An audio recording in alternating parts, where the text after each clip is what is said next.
In the name of the Father, the Son, and the Holy Spirit. Amen. Discovering the essential in the midst of nothingness. There is this prayer which is quite intriguing because of its title. It was written by Bishop Desmond Tutu. He's a Nobel Peace Awardee. And Bishop Tutu said in a prayer, "Disturb us, O Lord." Parang mas maganda, "Give us peace, O Lord." O kaya, "Quiet us, O Lord." O kaya, "Give us tranquility, O Lord." Bakit naman yung prayer niya? Disturb us. Guluhin mo kami. Disturb us. Gisingin mo kami, O Lord. And you get the point what he was saying. Sabi ni Desmond Tutu, "Disturb us, O Lord, when we are too well pleased with ourselves. When our dreams have come true because we dream too little. Because we sail too close to the shore." This is the more important part of his prayer. "Disturb us, O Lord, when with the abundance of the things we possess, we have lost our thirst for the waters of life. When we have fallen asleep and we have fallen in love with time, we have ceased to dream of eternity. And in our efforts to build a new earth, have allowed our vision of heaven to grow dim." Kaya pala, gisingin mo kami. Disturbuhan mo kami, Panginoon. Pag masyado na kaming masaya at kontento sa mga material na bagay na nakapalibot sa amin. When we can buy what we want, we can go to where we want to go, to eat what we want to eat, or to buy what we find as our pleasure. Gisingin mo kami.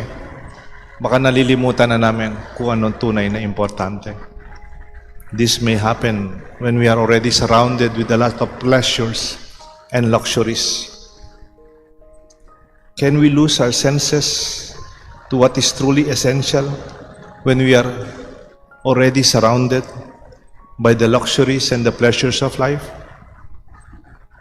John was crying out from the wilderness, from the desert. He was crying for repentance, a change of heart, and he was seeking for forgiveness. Take note, John is speaking from nothingness. Pwede ba yun? Meron bang nothingness? The desert is an expression of nothing. Yung tunay na desert, talagang wala. Walang aircon. Walang malamig na tubig. Baka walang tubig. Walang soft drinks. Kuminsan walang bubong. No luxury. That is where John is coming from. But the message of John even called the attention of King Herod, which I read in the Gospel. King Herod was living in comfort and his luxury. He was living an affluent life, of course. But he could not ignore the message of John. John spoke not only about the challenges and hardship of the desert, and also about the profound clarity and simplicity it offers. The wilderness strips away distractions, allowing one to discover what is truly essential and what is most important in the midst of nothingness. Pag walang-wala na tayo, doon natin makikita kung ano ang mas mahalaga. How about you? Who has been your John the Baptist? Someone who called your attention from your own wilderness, from your own desert experience, urging you to change your ways and your life, to hold on to what is most important. Who guided you toward a life of faith and introduced you to Jesus? Perhaps this person helped you embark to your mission and inspired you to live with purpose. There is a way forward, but that way is not perfect. We have to fix it. There are roads, but they are winding, and our journey is rough. It won't be an easy path. It would not be an easy road. Out there, it's a desert. It's harsh and it's challenging. The desert, the context where John emerges is a place of emptiness, scarcity, and aridity. The wilderness awaits us, harsh environment where the only wild cactus, snakes, and lizards manage to survive. It's not easy. Kaya nga, if you want to follow the Lord, you must be tough. Don't expect that it will be easy or comfortable. We cannot expect an easy path before us. Discipleship calls us to go beyond the comfort zone. It challenges us to welcome the Savior, the Messiah, even in the most difficult and uncomfortable situation. This is the question. Are you willing to follow Him? Are you willing to welcome the Lord in your life this Christmas? It's not an easy task, proclaiming a baptism of repentance for the forgiveness of sins. Parang the message of this Advent, second Sunday of Advent, is contrary to what the world offers us. The world offers us what you want to buy, the lights, the fireworks, the designs of a very happy Christmas. But John and the invitation of Jesus is not about comfort and ease. It is challenging and even demanding. Pakinggan mo itong sinabi ni Jesus mismo in Luke chapter 9. He was inviting people to follow Him. Kaya lang mukhang hindi magaling sa marketing si Jesus. He does not make His invitation attractive. Kasi totoo naman ang sinasabi niya. Kung gusto niyong sumama, then this is what you have to face. If anyone would want to come after me, he must deny himself. Take up his cross daily and follow me. Gusto mong sumama sa akin? O kalimutan mo muna ang sarili mo. Huwag ka nang conscious kung anong sasabihin ng ibang tao sa'yo, kung ano yung feedback nila about you, kung anong itsura mo, anong ginagamit mo. Because this is not about you. This is about the kingdom of God. And you want to follow me? Carry your cross daily. Hindi lang MWF. Hindi lang Sunday. Hindi lang Monday. Every day. It's a way of life. It's a calling in our everydayness. Following Jesus means embracing sacrifice and a call to transform our lives even when the path is difficult. The call to quiet, however, invites us to rediscover what is simple and what is essential. It's a moment to pause, to hear, to see, to feel what is truly important, what truly matters amidst of nothingness. It reminds us to cherish our family more than material things, our relationships more than things that you buy, close friends, true friends, simple life, and life gifted with good health. Sabi ng isang pari noon, spiritual writer, Father Richard Rohr, a Franciscan writer. Sabi ni Father Richard Rohr, a priest for New Mexico, there are two parts in our life. The first part of our life is about the container. We are too conscious about our looks, our brand, our values of what the things that we achieve. It's about externalities. Ang consciousness ho natin pag first part ng buhay natin, it's about the container. Pero sabi niya, when you go to the next part of your life, you will discover what is the content. Anong mahalaga? Hindi yung lalagyan, yung laman. And when you discover that, it's not about the things you buy. It's about your family.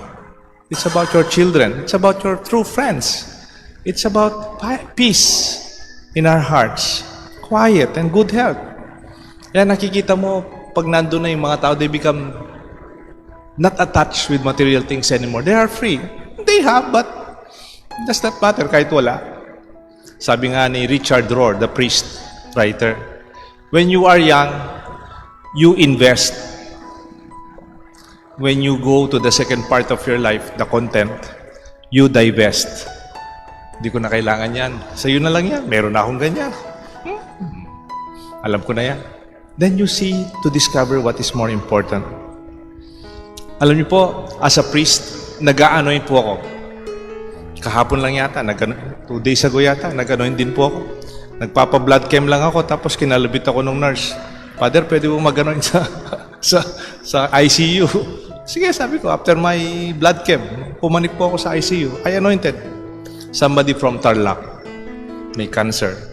And sometimes, you know, from my experience of anointing, from the hospitals, from the ICU, sa mga bahay, sa mga ordinaryo tao, I notice when you are already at your own deathbed, if I may say, we don't talk about what you own or what you achieve or issues in your life.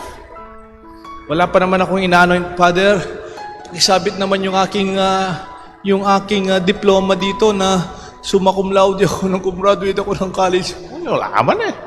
O kaya, Father, bago mo ko anoin, pag-isabit yung medal ko nung valedictorian ako ng high school, hindi na po hinahanap yun. Father, bago mo ko anoin, paki-check nga sa bintana kung ayos yung parking ng aking bagong kotse. They don't talk about it. They don't talk about it.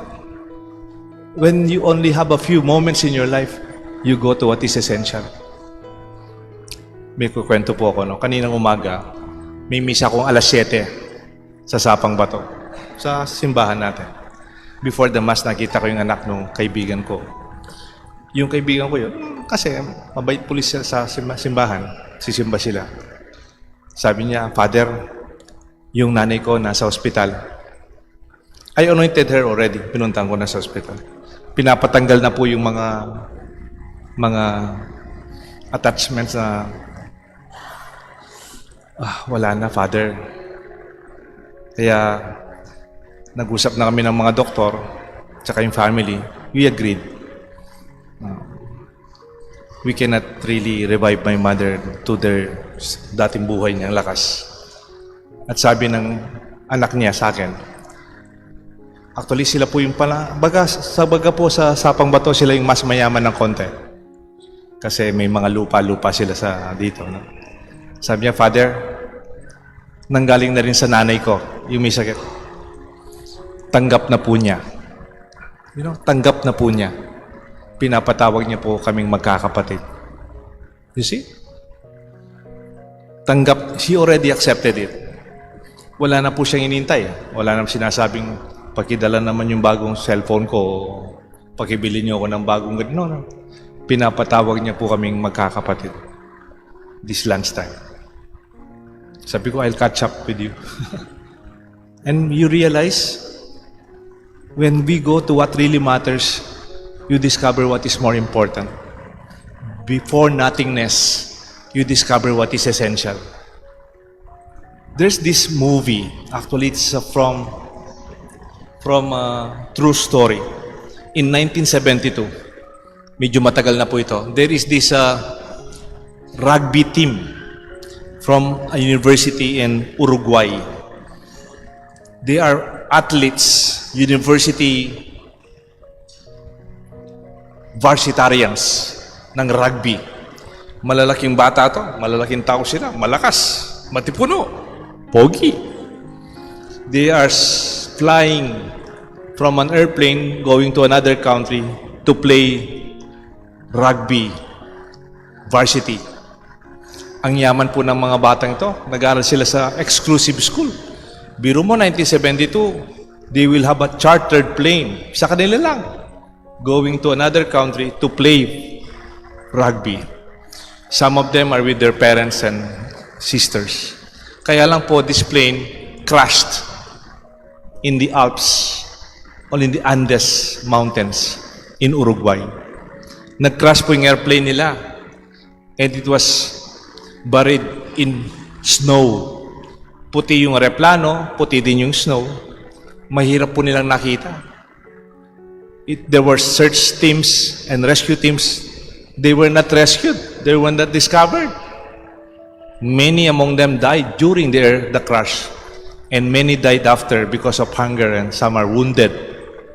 Hindi po sila nakabawi. Few survived. Alam niyo po, naubusan sila ng pagkain. Hindi na nila mapagmalaki yung lakas nila. Wala na silang mapagyayabang.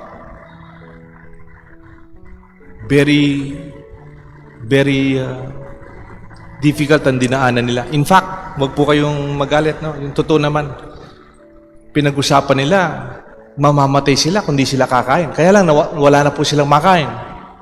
Ang pong ginawa nila, kinain nila yung kasama nila. Parang they were crying, but they have to take some of the flesh ng mga namatay. Kasi nasa snow na, they were eating. For them to survive, they were crying, but they have to eat. I could not imagine doing that, but they have to do it. Otherwise, they also die. And then three of them ventured to the nearest town. Wala man silang alam na pupuntahan. Wala naman pong GPS, wala naman pong. And then, after a few months, they were rescued. You know, after more than 20 years, 1993, a book was printed in the name of this experience. Ang title ng book na naging movie, Alive, Buhay. And you know, there is this one of the survivors, few survivors, who was the narrator of the story. The last part of the movie, he shared his own experience. Take note, the one who was sharing is not a religious person. He's not like you. He's not going to church. He's a young man. He was strong. He was proud. Hindi naman po siya nagdarasal. Hindi naman po siya talasimba. But he gave this statement. Sabi po niya, to be affronted by solitude without decadence or a single material to prostitute with. It elevates you to a spiritual plane where I felt the presence of God. May I repeat? Nung walang-wala na, there's nothing anymore. Wala na kaming mapagmamalaki. Wala na akong mahawakan na material na bagay na pwede kong I could prostitute with. Wala na. In that experience of nothingness, it elevated my life to the spiritual. And I felt the presence of God. My dear friends, it is in our nothingness at times we discover what is truly essential.